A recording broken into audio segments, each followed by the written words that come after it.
Imagine dropping a claw over 3 miles deep into the Pacific Ocean to grab a nuclear submarine, while Soviet ships watch from just hundreds of yards away, and if anyone finds out what you're doing, it could trigger an international crisis like nothing seen before.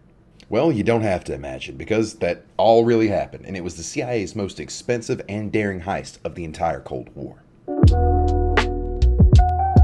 Hi, I'm Crate13, and yes, this is real Kanye merch from Tampa. Today we're talking about Project Azorian, the CIA heist that broke multiple records and threatened to start a nuclear war. But first, we gotta go back to March of 1968. Soviet submarine K-129 left the Kamchatka port carrying a payload of 3 nuclear ICBMs on her patrol in the Pacific. You see, in the rather unfortunate event if Russia and the United States decided to raise the temperatures in Moscow and Washington, D.C. by a few thousand degrees, K-129 was on standby to glass the entire U.S. western coast, with potential targets being Seattle and Los Angeles. Well, all was normal with K-129 until she missed a check-in call with Soviet command. The Soviets had no idea what happened, and they dispatched a large search party in the area where they last heard from her in order to try and find her. So the US government was sitting back and saw a bunch of Soviet planes and ships circling the same area over and over again, and they went, "That's weird." So they decided to make a mental note of that and figured they'd go check out the same spot once the Soviets left, which they would do after 3 weeks of search efforts came up empty. For comparison, the United States also lost a sub in 1968, and we searched for that sub until we found it after 5 months. Proving once again Americans value their own more than communists can even imagine. It'd be crazy if someone had a video covering that exact topic. Just imagine. Anyways, the Navy sees all the Soviet ships leave and then realize they were searching in a suspected Soviet submarine lane. So they asked a listening post in Alaska if they had any useful information, which they did. They had a bloop. Yes, this little bloop was actually the implosion of the K-129 heard all the way in Alaska. And the US was able to use this bloop in order to triangulate the location of the wrecked submarine within 5 nautical miles. Big whoop, you found maybe a wrecked Soviet submarine, but it's 16,000 feet at the bottom of the Pacific Ocean. It's down there, it no longer poses a threat to you, so you get a win by doing nothing. Like I said, 16,000 feet below sea level. For reference, that's 4,000 feet deeper than the Titanic. It's not like anyone could just go down there and retrieve nukes, Soviet military procedures, highly classified documents, codes, and any other classified technologies. Right? Well, the CIA saw this as an impossible opportunity to retrieve all of what I just mentioned. The Soviet nuclear submarine corps served as the most dangerous part of their nuclear triad. Silos and bombers could be stopped theoretically by a first strike, but nuclear subs are like ghosts striking out after it's too late to stop them. So if America could get their hands on any kind of launch books, codes, encryption equipment, or any other Soviet technology, not to mention literal Soviet nuclear ICBMs, this information would be invaluable and could potentially turn the tide of the Cold War. But to get this advantage, the CIA would have to pull off feats previously never done. I'm not being hyperbolic. CIA engineers concluded that it would take technology that didn't exist at the time to surface a submarine. So that's problem number 1. It's functionally impossible in 1968. Problem number 2 is the cost. You have to basically invent almost entire new fields of engineering. How are you going to convince Congress to fund this gamble? And lastly, how do you pull this off without the Soviets knowing? If you knew something was fishy just off of a few Soviet ships and planes circling the area, what are they going to think when a whole armada of ships are over one of their submarine lanes? And if the information inside the sub was as vital as American intelligence thought it was, what would the Soviets do to stop it from falling into American hands? So let's go ahead and solve problem number 2. The CIA does not care about funds. They will sell as much crack as necessary to fund their wacky ideas. So, finances are secured. But problem 3, how do you keep the Soviets from knowing? Well, enter billionaire playboy and professional weirdo Howard Hughes. Hughes was one of the richest men in the world at this time, and importantly, 1, was an engineer known for setting multiple records in the field, and 2, known for investing in very weird and wacky things that usually flopped. So this endeavor seemed perfect for him. The CIA approached Hughes and asked him to lend his name to the project as well as an entire fake shell company to act as a front. Hughes, being a red-blooded, patriotic man who wanted to own the commies, happily agreed to help the CIA set up a fake mining company. The public story? Hughes was going to go deep-sea mining for manganese nodules deep in the ocean floor.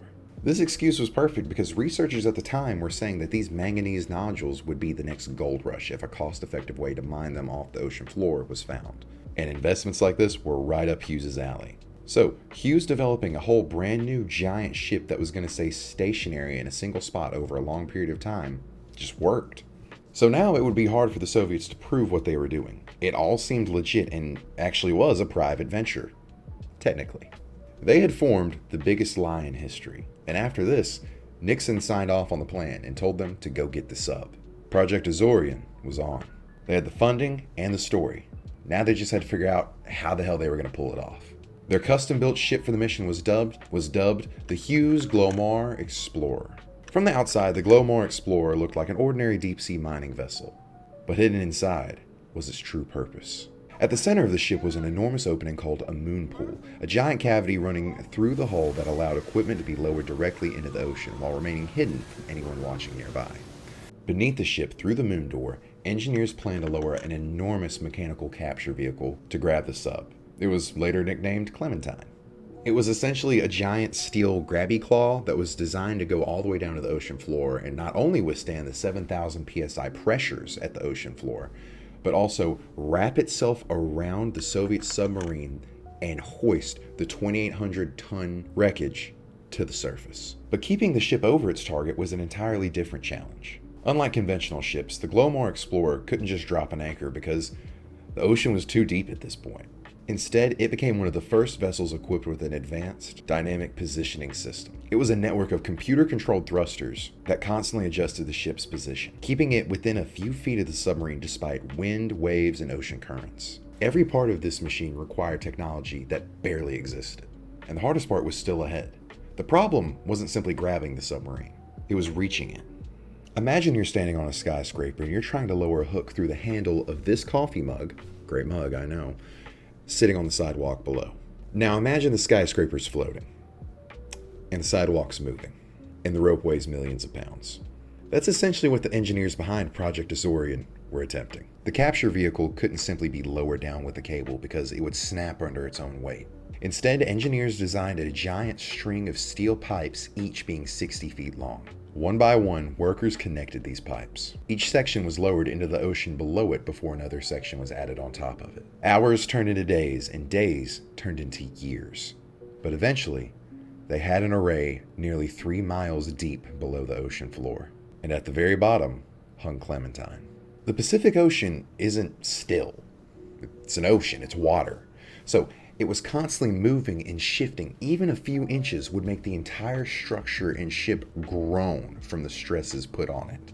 And if the system moved too violently, years of hard work could be destroyed in seconds. Engineers designed new shock absorbers and stabilizers. Again, new technologies that had never really been tested before. These guys were trying out new stuff in the exact moment they needed to use it. But again, I want to stress the weight. K-129 weighed 2,800 tons. Lifting something this massive from the ocean floor meant placing unimaginable forces on every aspect of the recovery system. Every weld, every pipe connection, every hydraulic system had to survive forces no one had ever attempted before. There was no backup plan. If anything failed, the submarine would fall back into the abyss. By the summer of 1974, after years of planning, hundreds of millions of dollars spent, and one of the most elaborate stories ever crafted, the Hughes Glomar Explorer was finally ready to enact her mission. The operation the CIA had dreamed about for 6 years was about to begin. But they weren't alone. Soviet spies had caught wind of what was going on, and they had passed on to Soviet command. So Soviet ships were now surrounding the Glomar and monitoring what she was doing. At least at first, because when Soviet command heard the CIA's plans, they laughed it off. They considered it impossible to raise the sub and figured they would just be wasting their money. But just to be safe, they left a few ships around to monitor what was happening. But again, thanks to CIA's efforts in disguising the ship, the Soviets couldn't prove anything outright. But after days of painstaking work, the capture vehicle finally surrounded itself around K-129. Miles below the surface, cameras confirmed what engineers couldn't believe. They pulled it off. The claw grabbed the submarine.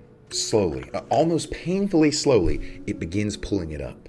The Glomar Explorer's strings were groaning under an unimaginable load as the hydraulic systems struggled to lift the 3,000 tons off the ocean floor. Inside the control room, engineers and CIA officers watched silently and nervously as the ascent began. Every foot the submarine rose was a win.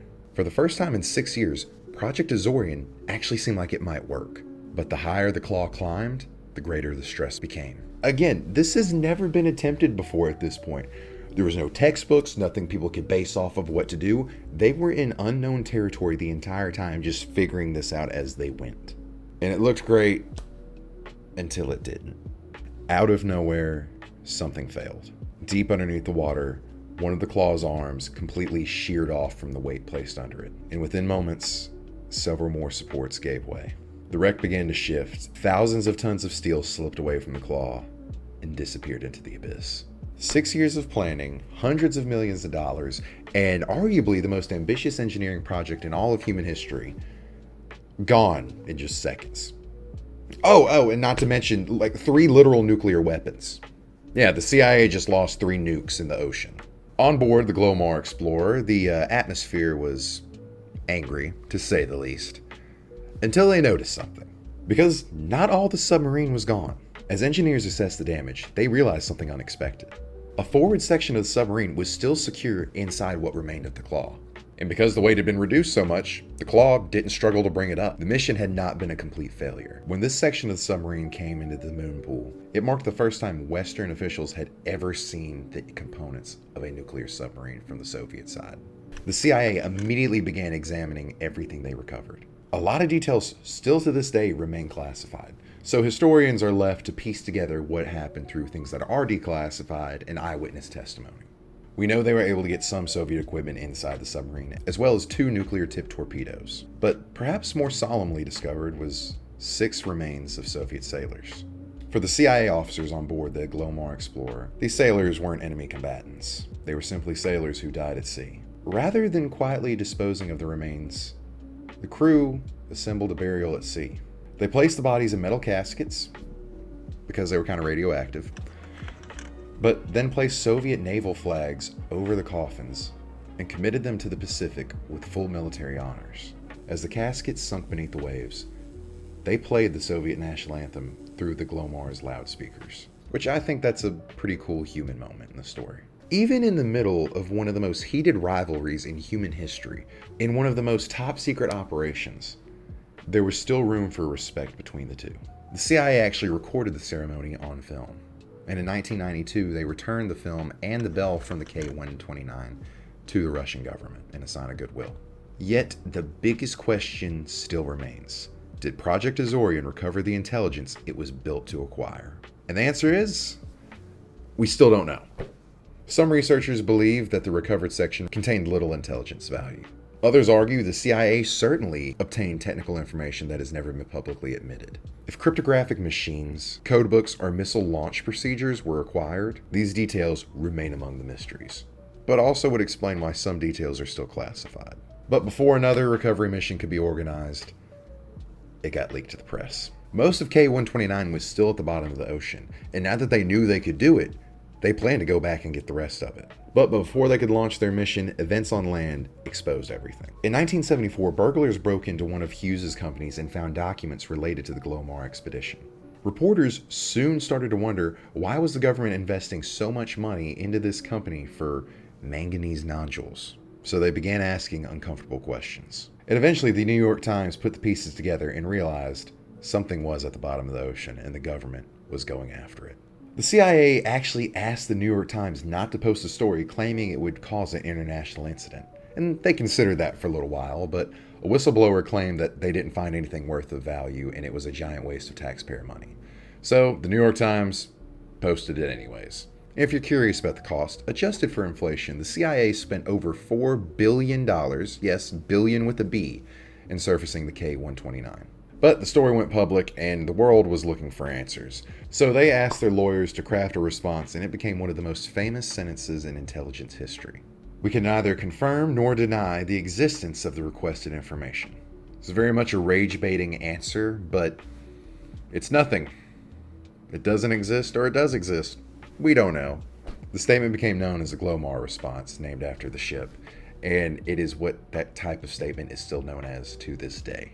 More than 50 years later, governments still use the Glomar response when asked for sensitive information that they don't want to share. As information gradually leaked, the press was able to piece together exactly what had happened, and one of the most closely guarded secrets in CIA history became one of their best stories. There's also a subgroup of people that believe that the K-129 story is also a cover story, which people think that the CIA discovered Atlantis and is using the Soviet submarine as a cover story, which is probably true. The CIA built a fake mining company, partnered with one of the most eccentric billionaires in history, invented revolutionary deep-sea technology that we still use to this day, and stole a nuclear submarine 3 miles deep on the seafloor. Even though it only recovered part of the submarine, Project Azorian serves as one of the coolest and most impactful intelligence operations of the Cold War. And again, half a century later, aspects are still classified, which to me means that inside the CIA archives, they found some juicy stuff. And look, I am no expert on Soviet submarine layouts, but if I had to guess, that bell that we gave back to the Soviets would have probably been located somewhere near other important documents and things. But that's for us to wonder and the feds to know. If you enjoyed this video, go check out my other one about a Cold War submarine fiasco. It's a fun one, I love it, click it here. But other than that, buy merch, join the channel, get access to the Discord and your name put right here. Support the cause. But other than that, guys, hope you enjoy whatever food you decided to eat and whatever poop you decided to poop when you sat down to watch this video. I'm Crate13, and I hope you have a blessed day. It's tighter than I thought it would be.